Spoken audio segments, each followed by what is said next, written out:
I'm going to a barbecue later and I'm making dessert, and I knew which one I had to make because I've been keeping an eye on this one for a bit now. The Lunchroom, I don't remember the name of it. Lunchroom peanut butter chocolate bars, maybe, or chocolate peanut butter bars. They are peanut butter and chocolate, and that's all you need to know.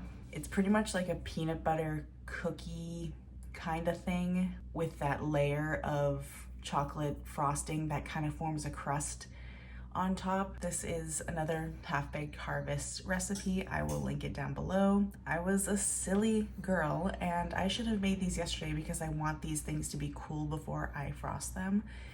Hence why it's early morning, and I'm making them now because hopefully they will be fine and good to go by later this afternoon. That being said, I shall get into it because I want to make these so they can cool.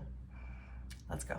Some dry ingredients. I have some all-purpose flour in this bowl, and then some salt and baking powder.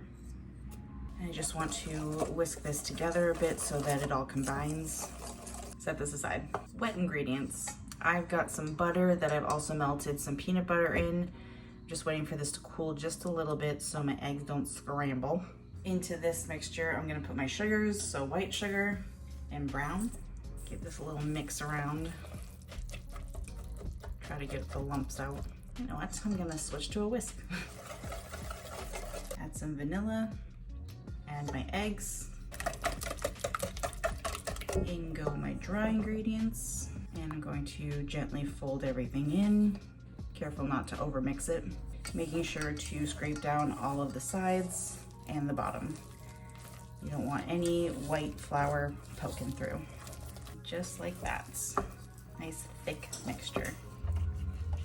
I saw Christina Tosi do this on a video once and my mind was blown. I just couldn't believe that I had not thought about that. And I guess that's why she's Christina Tosi and I'm not. In goes the mixture. If you want to get with the theme, just lunch lady it in there. Nice and sloppy. Just want to make this into an even layer. I find that my offset spatula helps me very nicely with situations like this. And this is gonna go into my preheated oven for like 18 to 20 minutes or until it's set in the middle. In she goes, and I've got dishes to do.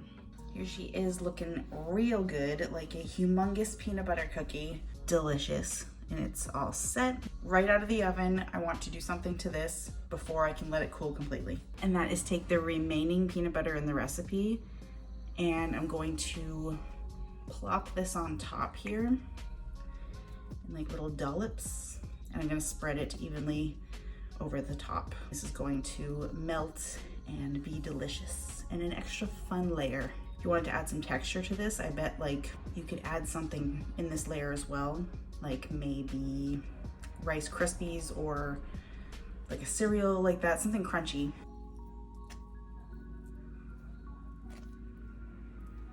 All right, now I'm going to let this chill for a while. Ideally, I would like this to cool completely through, but as long as it's probably pretty much cool, it'll be good.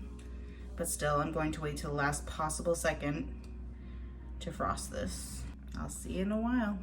All right, it has been hours.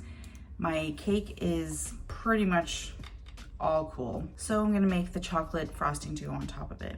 In this bowl, I have sifted together some powdered sugar and cocoa powder. And to this, I have to add some warm milk, some vanilla extract, and room temperature butter. In goes the butter. I'm going to start off so slowly here because the powdered sugar and the cocoa powder can just poof and make such a mess. So slowly start. And then as it comes together, get crazy with it. And you want this to be a texture of drizzly, so it's gonna thicken up, but not too thick and not too thin.